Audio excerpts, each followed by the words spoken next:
Yo, what up, YouTube? Man, it's been a long time since I put any videos out, so I thought I'd do something on a rainy Saturday and just kind of give you the update here. Let's see what mileage is. I'm going to have to name this video. So we're going to check out the video, 19,124. I'm going to call it a 20,000 mile review on the 2016 F6B Deluxe. And this baby is great. I'm using it now to commute back and forth to work. And I'm going to try not to move around too much. You guys know I like to walk and talk, but it gets people dizzy. So every other comment is, man, settle down. This couple last week. But yeah, I just wanted to go over some things. Again, what I like, couple things I don't like about it. Not too many of those on the dislike, but this thing is still riding like a dream. I've got 20,000. I've set my air filter. I think I'm going to change that thing around 30, 35,000 miles. Of course, I'm not going to do it. You know, I had a horrible experience changing that air filter on my first Goldwing, the 2008 full dress 1800. I swore to myself I'd never do it again. There was a lot more to take off on that thing, though. He had these big old hand wing things, which I can't stand to put on there. He had those all up and down. I just got these. These are the main ones, of course. You guys want to get those. We've talked about that a lot. But he had a lot of other stuff on here that I had to peel off the bike. It was an 8-hour job for me. Again, I'm not a wrench, so, you know, I'm a lender, so there you go. But anyway, it was just a horrible job, 8 hours, and it was almost nonstop. You got to tear the bike all the way down to get in the center. If you're not familiar, got to take this whole fairing off, dive down in there, and remove that air filter. So probably just pay someone. We'll see. I always say that. Then I end up not wanting to put out the $400 or $500 to have that thing change whatever they're charging now. They charge anything they want, I guess. The way still we're COVID exiting here. But anyway, so what's the good stuff, man? Of course, you know, tires are looking good. Always happy with these. They're the stock tires. I replaced them once on here, and that was it. And I think I did that around 8,000 miles. Still plenty of tread. Well, they had 8,000 or 9,000 miles on it. It seemed to wear down pretty quick. I put new tires on it, and it's she's doing real well. Smooth ride. Speaking of which, I have still not got in this. You know, you can open up this panel and adjust that comfort level, like 1 to 16, I believe.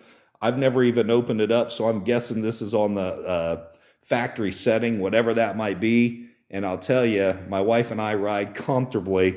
I'd never bottom out, okay? So, well, if I go over one of those stupid, huge speed bumps, I might get I might bottom out a little bit, but it has to be a pretty tall one. So I keep it right at that factory setting. I haven't changed it. And I guarantee I bought this bike at, what, 2,000 miles, 1,800 miles.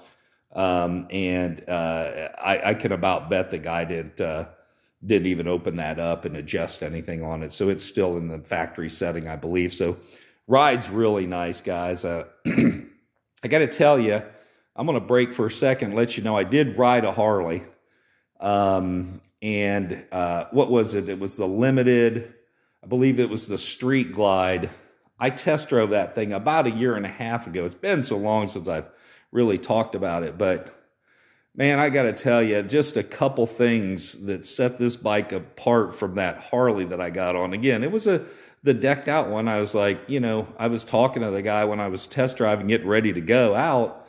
And I'm like, you know, where's the electric windshield? We don't have that on a Harley. I'm like, oh, okay. You know, the new Goldwings have that. It's like, okay. And I don't know any bikes, he said, that does that besides maybe the Goldwing. Well, the Indian does it, okay? What the, excuse me, the BMW, they have an automatic up and down windshield. But that's okay. I don't have one on this, so I'm like, all right. Turned on the radio. The radio was, I got to admit, was nice. It sounded good. I guess that's to so you can hear it over the pipes. Again, not a big pipe man. I like my ceramics down here.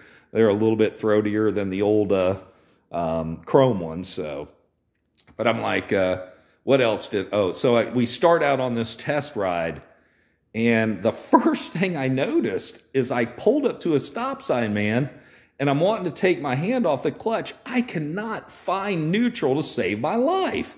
And I'm like, come on, man, it's got to be me, got to be me. Now, this is a bike that they put out there to be test ridden, so I'm guessing they've got this in tip-top shape or whatever. So I go to the next stoplight, you know, and I was like, it's got to be me. I try to pull down, pop down, really finagled it. I think I got it into neutral. One time out of about 15 stops, I could find neutral on that motorcycle. Couldn't stand that. I mean, that's the first thing I want to do is relax that hand, and I don't want to turn the bike off at a stoplight. Must have, again, it could have been a lemon. I don't know, but I don't care, man. It was just so crazy. And then what else happened?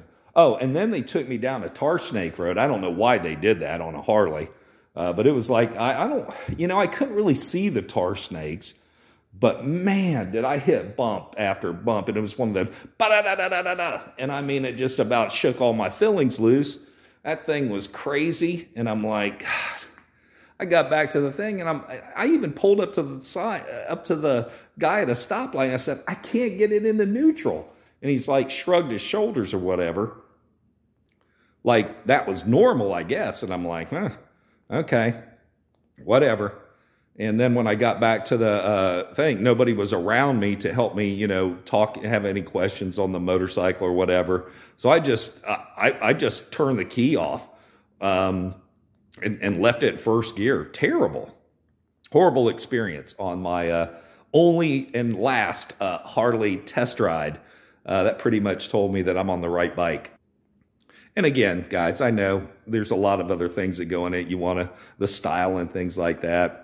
This, to me, just fits me. I like to go long, far, very comfortable. And this checks all those boxes. So, not cutting Harleys down too much. But anyway, keep it moving. I'll tell you, I wanted to talk about this little baby because I finally today see the light come on when in it. It's kind of motion detected whenever you get on here. And this is my TPMS, tire pressure monitoring system. And I talk about this all the time because it's one of the best things I ever put in. It's spelled C-A-R-E-U-D. Again, it was only about 60 bucks. This thing, I hope it never comes off, but it's really solid. That stickum that I put on there still feels really solid. I actually had to change it. I'm talking, go back on my videos. I'm guessing 4 or 5 years when I put these on, my first F6B. But today I had to change out the batteries, the little batteries that go up here on the, and watch, I'm not going to be able to show you one. Well, they go on the stem, the valve stem, okay? And they have little small batteries in it. And I forgot, this thing even came with 3 extra batteries. You only need 2, but it's nice. So it's got some wrenches in there and stuff to open those things up. And it got the wrenches and all the tools you need are right inside here to change those batteries out. And they just last forever. And don't forget this actual unit here. It's just a micro USB. You can charge it with any micro USB charger you got. And it takes literally probably 30 minutes and it lasts for like 3 months before you have to charge it again. I'm on 2 bars. I think I charged it like a month ago or something. So just lasts forever. So nice to, again, if you're riding down the road and you run over something, you say, oh my God. I always used to panic, or I'd see some glass. I just ran over it. And then I have to pull over because I'm so paranoid and look in the back and see if something's stuck in my tire or something. This is going to tell you real quick if you're going down. So, and again, paranoid. I had 3 flat tires on the motorcycles when I first started back in like a year. Such bad luck. So anyway, I definitely love this still. It's faded a little bit. Don't leave this thing out if you've got one of these, here's the box that I pulled that out to you so you could see it. Remember, I fried one of the wires when I was installing this. Got a whole video on that too. But when I was installing these things, and I always leave my blue lights on, people seem to get over on the expressway when I put those on. It's a little bit dark or foggy out. I don't know why. They just pull right over on the right side and let me go by them. It's pretty cool. But yeah, again, be careful when you're installing them. Make sure you don't have it right up against, there's pipes and things, of course, hot stuff underneath there where you have to drop them down to get these ones back here. And just make sure that you really take care in not getting it on anything that's going to hot and fry those wires. And these guys, I felt bad after I did. I thought there was something they did until I saw it when I pulled them off, but they sent me a new box. So that's a really good brand. They take care of you too. And they've been going strong, guys. I put these on, what, 2 years ago when I bought it. No problems whatsoever. Does all the stuff too. What do I got here? Flash. Yeah, they really pull over when I throw that baby on. No, I never do that. But let's take that off, or try to. We'll just shut it off there. Excuse me. So, very nice. I'm using this a lot since I'm commuting. I love this. I don't know if I've ever even talked about that. That's the helmet holder. Let's put your helmet hoop in here and turn the key, or push this button in here. And there you go. It holds your helmet. I don't like shoving this thing. You can do it, but this is an extra large, and I compress that. And I've had to repair this Hawk helmet. Had to repair my old one too, and I think it was because of me. I broke it. This thing, when you press in on this thing, it pushes. There's a hex or a bolt in there, or a nut, and it pushes the nut in, and then this whole apparatus will come off. And I just realized I was the one that was breaking my helmet, so I stopped putting in this thing. It will probably put a large in there. You can have a large in that saddlebag this side. You're not going to be able to fit anything in that other one, helmet-wise. Maybe a kid's helmet or something, or, you know, yeah, half helmet or whatever. But if you're not a big tour like I am not, this luggage rack is just plenty, and I don't need the big thing that changes the whole dynamics. We've spoke about that a ton of times. The difference between this and the GL 1800, it's like night and day. And again, those new ones, the 18s and above, they handle just like this with the top case. So it's not a bad buy on that new one, but, you know, watch the Cruise Man. You know, he'll tell you all about those 18. He's got videos out all the time. 2021, the 2022, you know, what you should buy, what they've improved. I think the 2022 now, you can fit 2 full-face helmets in the trunk, which is awesome. And they improve the sound. That was my 2 big complaints on that bike. But again, I don't tour that much, so, you know, I don't really have the need to have those dual helmets and things like that. And then you can always, later on, you can buy the knockoff stuff. I've seen people put them on. I don't think they look that good. I like it much better like this. Have your nice luggage case back here or something if you and the missus are going to go out on a trip or something. And just deal with the F6B as far as storage, because it's worth it. This thing sails down the road. It's beautiful.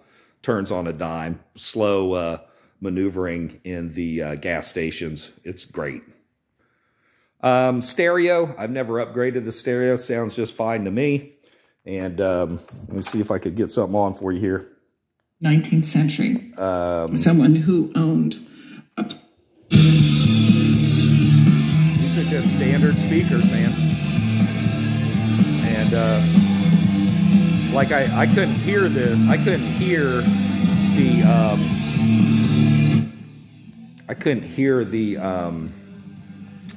stereo on the 2018. And that's the other thing. What I did right there, there's still, on these old ones, man, there's just a button at your fingertips for everything. And man, do you get used to this. And You got your turn signal, cancel the turn signal, and they got this on the new ones too, but your volume up and down is right here, the channel search right there, and then what I did, that mute button. I don't know what you have to do to get that on mute. Of course, sounds like a car, but it's just wonderful to have a button for everything. And same down here on the radio. You got your audio. This is for the, I never use this comm system. I know there's one built in here, and it goes back for the passenger too, in the trunk, in the saddlebag here. I just never use it. There's also this place to put in an iPod. I don't use that either, because you know that I just put my old phone right here, and I've been doing it for years. With a piece of Velcro, and I got one right here on the back of my phone. So, and people give me crap over that. I had some guy, I don't want to call him any name or anything, but just the other day, he's like, you trust a $4 piece of Velcro with a $1,000 Apple iPhone? I'm like, well, first of all, I'm an Android guy. I spent $235 on this. I got 3 kids. They get the iPhones and all the expensive phones. I got this cheap dad crap, but yes, I trust this way over it. Remember, I had, what was it, the Kuryakin or whatever that claw thing is that I always talk about over here. Bounced it off my old motorcycle, my first GL 1800, twice. Barely going down the, well, I went over railroad tracks one time. Thank God the phone landed in my lap. Second time I wasn't so lucky. I'm driving down the highway, and that thing, I don't know, I might have hit a little bump or whatever. It popped off there. That was before they put the elastic safety stuff on there. But that thing popped off there, and it was in a million pieces scattered all along the road. I had to go back and tried to pick it up and salvage it. It was dead. Horrible day there. Horrible day. So yeah, to the guy who wanted to comment about my $4 piece of Velcro, and on the back, this is heavy duty stuff though. This, and I'll probably replace this. It's getting worn down a little bit, but it's still sticking pretty well. But I replace that every, I don't know, year or whatever, a couple of years. For the and I get this from Lowe's now, that extra strength stuff, so it'll handle 50 pounds or whatever. Probably not that much, but it does secure that phone nicely, guys. So definitely do that. But yeah, back to that. Just a button for everything on here. Of course, who uses the weather or anything? But I flip through. I use my auxiliary, of course. That I have this thing that I installed myself. So easy to do.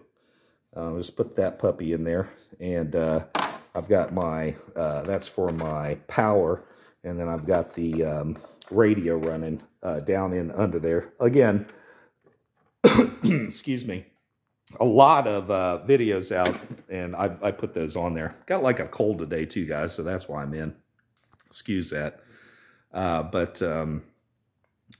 Anyway, moving around the bike here.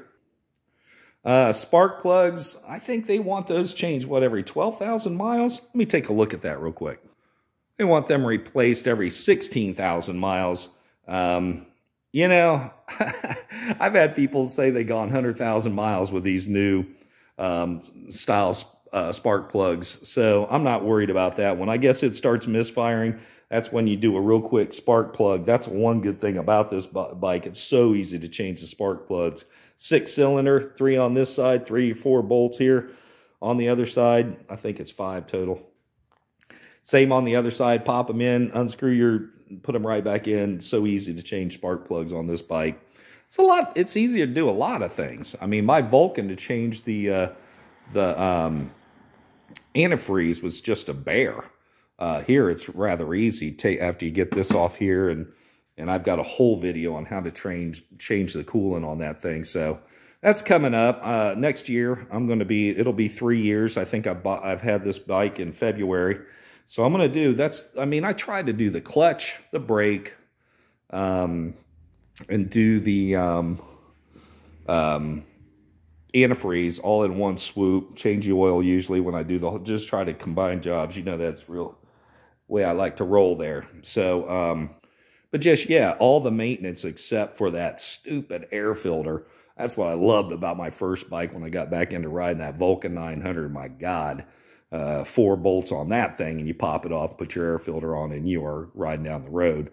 I don't know why they had to engineer this thing to make it so hard to change that, but so yeah, yeah, I'm gonna leave those spark plugs go a while. Like I said, 30 to 35. You see what they call this air filter when I'm supposed to change it.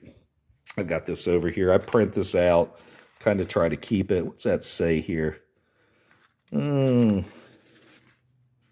Air cleaner, replace every 12,000 miles. So I'm already 7 over on that. I've heard people leave that thing in for 50 on that thing. I'm not in the dust. I'm not in the desert.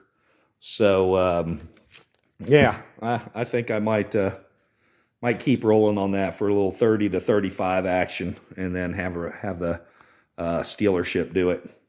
Now, this puppy, you know, I always got to mention my cramp buster. I'll let you look underneath there. That's what I've started doing, because this thing did loosen up on me a little bit. So now I bought some rubber bands and put a rubber band behind this thing. This was $10. That's probably even better money than that, to be quite honest. That cramp buster must have. And just cruising down the road with that sucker, and it still does good. And once you put that rubber band on there, because you know, this plastic does get a little loose, you'll be fine. You got to change the rubber band out every now and then, but it's great. Omni Cruise, use it all the time. I mean, cruise control's great. I use this more than I use the cruise control, to be honest. This thing just, it keeps doing that. I've never replaced this big, thick rubber band that they have on there. And again, it's just you're flying down the road, throttle, boom. You know, when you're ready to stop using it, you just push up. And I always pull back on it a little bit just for safety. But that thing's awesome. And it'll keep you, again, you got to dial it in. I used to mess with this a lot on how tight I wanted it. So, you know, it wouldn't slide as much. But I like when it slides a little bit, especially since if I'm really using cruise control now, I'm using the built-in here on the Deluxe. It's winter time here, man. So I'm riding into work. It's, you know, Charlotte, you're looking at, I've rode in so far at 29 degrees. I think I might set probably around 23, 24 would be my lowest I'm going to ride. But these heated grips are phenomenal. And if you don't have a pair of these bad boys, this is another must-have. Fly igniters. Look at those. I just charged the batteries on here again. They got several settings here. You got to kind of, I think I did a review on these too.